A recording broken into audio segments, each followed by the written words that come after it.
Andarki Namaskaram. I impart my afternoon greetings to every one of you.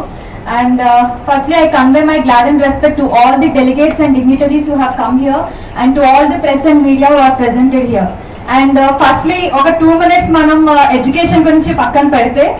First of all, mana India lo nation lo mana enni issues unnayani cheppi manam alochiste, there is poverty, unemployment, crime rates and children suicides and social and economic causes and related ante prati okka sector lo there are lot many more issues.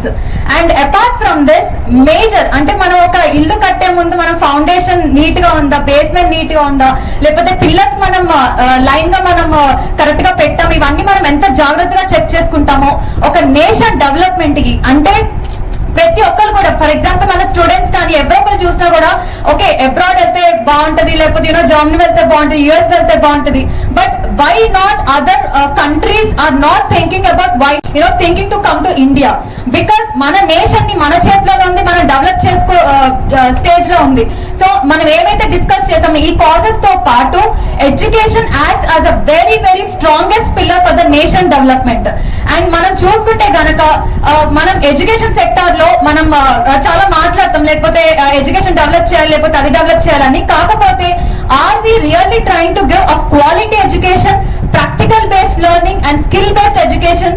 నాకు చిన్న చిన్న పిల్లలు చూస్తే చాలా బాధ అనిపిస్తుంది. Because వాళ్ళు ఇంత బ్యాగులు మోసుకొని ఇంత బుక్స్ తీసుకొని అలా వెళ్తూ ఉంటారు, కానీ వాళ్ళకి నిజంగా చిన్నప్పటి నుంచి ప్రాక్టికల్ బేస్డ్ ఎడ్యుకేషన్ అనేది అందుతుందా, స్కిల్ బేస్డ్ ఎడ్యుకేషన్ అనేది అందుతుందా? అంటే వాళ్ళ కాళ్ళ మీద వాళ్ళు ఎక్కడున్నా, ఒక అడవిలో ఉన్నా కూడా వాళ్ళు ఎలా బతకాలి అన్న ఎడ్యుకేషన్ మనం నేర్పిస్తున్నామా, మోరల్ వాల్యూస్ నేర్పిస్తున్నామా, ఎథిక్స్ నేర్పిస్తున్నామా, హ్యుమానిటీ నేర్పిస్తున్నామా? సో ఇవన్నీ కూడా మనం ఆలోచించాల్సిన విషయం ఉంది. That's where comes under education design and education infrastructure గురించి కూడా మనం ఆలోచించాలి. అండ్ సెకండ్లీ వచ్చేసి స్కూల్ శానిటైజేషన్ టెక్నిక్స్ అసలు చాలా అంటే చాలా వర్స్ట్. అంటే ఇప్పుడు ఒక చైల్డ్ వాష్రూమ్ కి వెళ్ళినా కూడా అంత వర్స్ట్ సిచ్యువేషన్స్ ఉన్నాయి. అంటే రేపు పొద్దున ఆ చైల్డ్ గ్రో అయిన తర్వాత ఇంకా మదర్ నేచర్ కి ఇంకేం రెస్పెక్ట్ ఇస్తారు?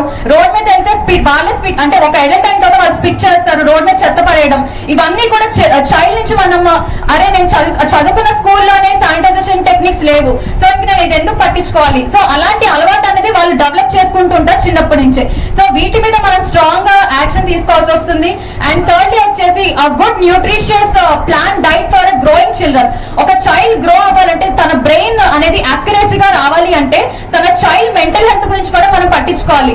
వాళ్ళకి అసలు ఏం కావాలి, ఏం చదవాలని ఉంది, వాళ్ళకి నిజంగా అంటే కొన్ని సిచ్యువేషన్స్ లో ఏంటంటే ఒక డాక్టర్, లేకపోతే ఇంజనీర్, లేకపోతే లాయర్, లేకపోతే మేబీ బిజినెస్, ఈ కైండ్ ఆఫ్ టెక్నిక్ టర్మ్స్ తప్ప వాళ్ళకి నిజంగా స్టడీలో ఎన్ని స్ట్రీమ్స్ ఉన్నాయి, ఎంత అవగాహన ఉంది, లేకపోతే లా మీద వాళ్ళకి ఎంత అవగాహన ఉంది. సో ఇవన్నీ కూడా చాలా లో ఫ్యాక్టర్స్ గా ఉంది ఇప్పుడు ప్రెసెంట్ చిల్డ్రన్ లో. సో అది కూడా మనం డెవలప్ చేయాల్సి ఉంది.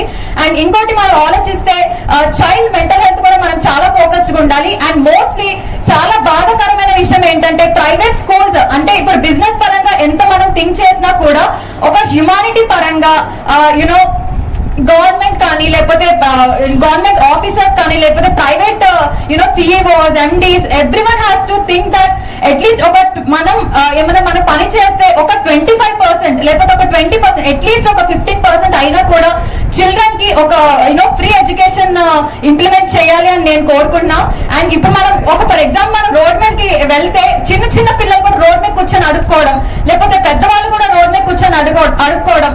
మన ఇండియాలో, మన భారతదేశంలో, మన పుట్టిన దేశంలో ఒకరికొకరు మనం సపోర్ట్ చేసుకోకపోతే ఎలాగా? సో వాళ్ళని చూస్తే చాలా బాధాకరమైన విషయం. వాళ్ళు అలా కూర్చొని రోడ్ మీద అడుక్కోవడం, అసలు ఒక చైల్డ్ అన్న తర్వాత they don't at all deserve that kind of situation. So అలాంటి వాళ్ళని కూడా మనం వెళ్తూ ఉంటాం రోడ్ మీద. సో వాళ్ళని కూడా మన తగినంత గవర్నమెంట్ మనం ఇంకా గవర్నమెంట్ స్కూల్స్ ని మనం ఇంకా డెవలప్ చేస్తే వాళ్ళందరూ కూడా మనం హెల్ప్ చేయొచ్చు. ఇది ఇంకా అవేర్నెస్ పెరగాలి.